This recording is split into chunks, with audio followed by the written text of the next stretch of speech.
Bonjour à tous. Alors de cette vidéo, je vais vous montrer un petit peu comment je fais mon semis de graines d'iris léopard, des plantes que j'ai plantées ici dans mon jardin, mais aussi au jardin de nymphéa.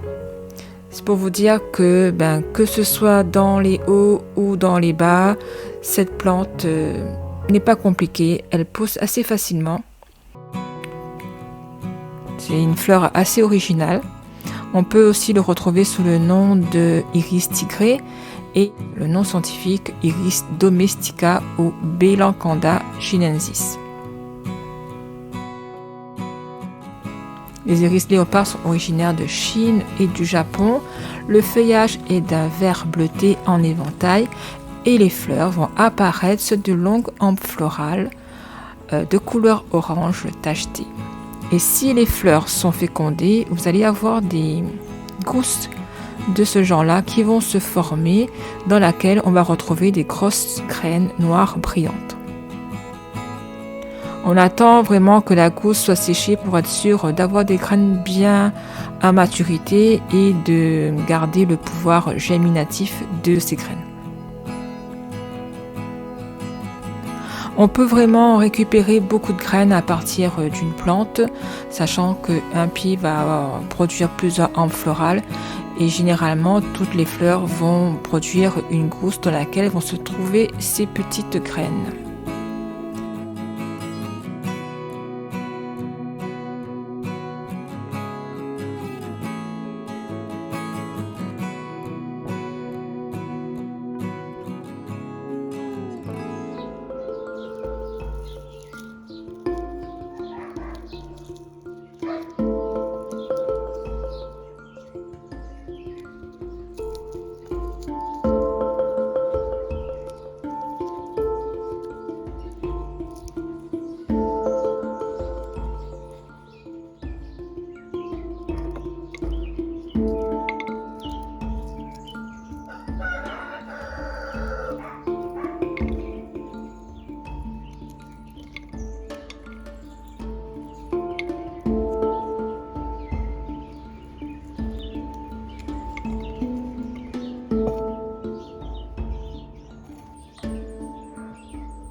Je vais prendre les graines de l'année dernière.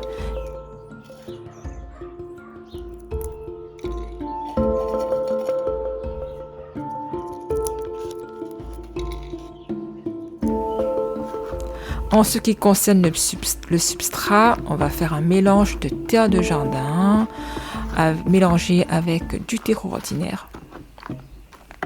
C'est un substrat tout à fait suffisant pour cette plante qui n'est pas très compliquée.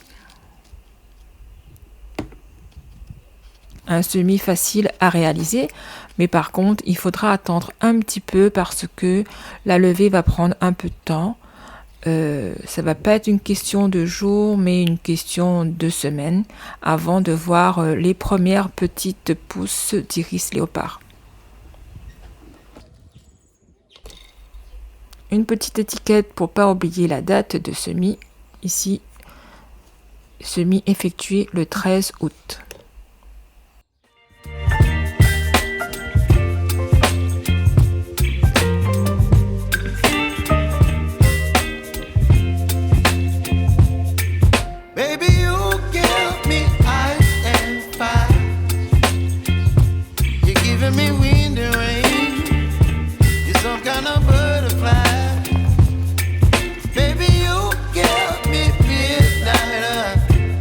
On va découvrir tout ça. On va séparer les plantules les unes des autres. On voit qu'il y a un joli système racinaire. Donc notre petit godet avec notre mélange de terre de jardin, terreau, on fait un petit trou.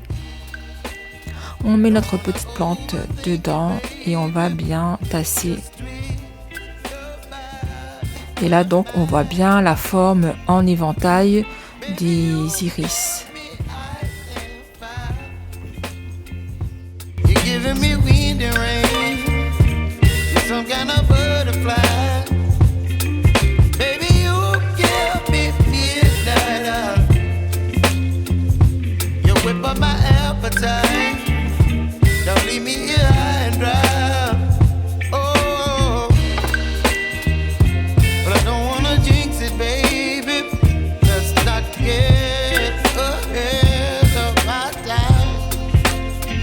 Rajoute un petit peu de mélange par-dessus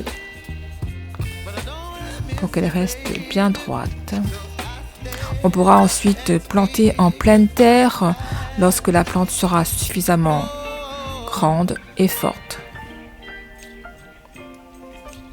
Alors on pourra profiter de ces magnifiques fleurs de couleur orange, fleurs d'iris léopard pendant au moins 3 ans.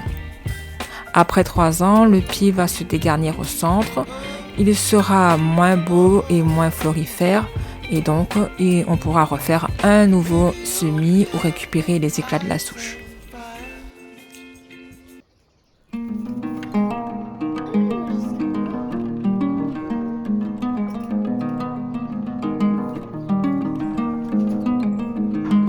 Kenzo. Kenzo, c'est pas ta place là.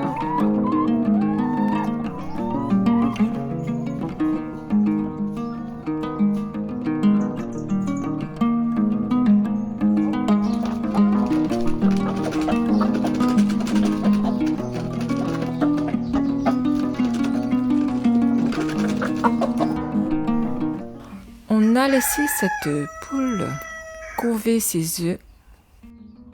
Dernièrement, elle avait fugué en plusieurs fois pour aller rendre visite au coq. Et là, c'est la première fois qu'elle couve. Donc moi, je voulais pas qu'elle couve ses propres œufs car c'est une race qui ne m'intéresse pas trop, ni en chair, ni pour l'aspect ornemental. Mais comme c'est une bonne pondeuse et une bonne couveuse, je voulais qu'elle soit la mère couveuse de nos 2 poules de soie qu'on a à la maison. Là pour le moment elles ont arrêté de pondre et je laisse cette poule là jouer son rôle de maman poule. Vous voyez, ça c'est le papa, joli coq, donc on espère avoir un joli mélange des deux. Je garderai les plus beaux poussins. L'éclosion est prévue le 29 août.